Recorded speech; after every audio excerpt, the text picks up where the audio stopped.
Euh, c'est un enfant qui a très mal accepté déjà la séparation de ses parents. Entre-temps, de son côté, le père a refait sa vie et il y a un bébé qui est né comme par hasard le jour de l'anniversaire de cet enfant. Euh, Parfois, la vie réserve de drôles de choses. Alors, il a bien accepté sa petite sœur, mais bon, c'est quand même pas forcément toujours évident pour lui.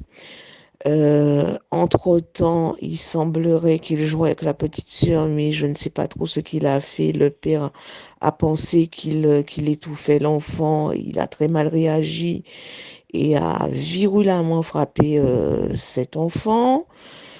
Euh, la maîtresse ayant constaté les coups reçus a effectué un signalement. Le père a été convoqué.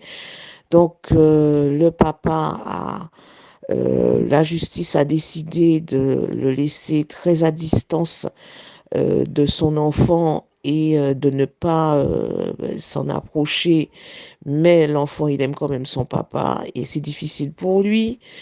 Et il semblerait, selon les dires de sa maman, que j'ai eu hier au téléphone, que l'enfant aurait développé des angoisses et des anxiétés intenses à tel point qu'il avait la sensation d'étouffer et qu'en plus, il aurait cherché avec un couteau à se faire du mal. Donc, le médecin traitant a conseillé à la mère hier de l'emmener aux urgences de la MFME en psychiatrie.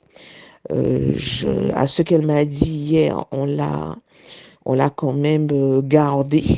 Alors, je ne sais pas aujourd'hui ce qu'il en est, mais les souffrances de cet enfant sont quand même très profondes. C'est un enfant qui a redoublé la classe du CE2 ou CME, je crois. Il est actuellement en CM2 et doit passer en classe de 6e ULIS parce que il n'a pas le niveau requis pour intégrer un cursus dit normal.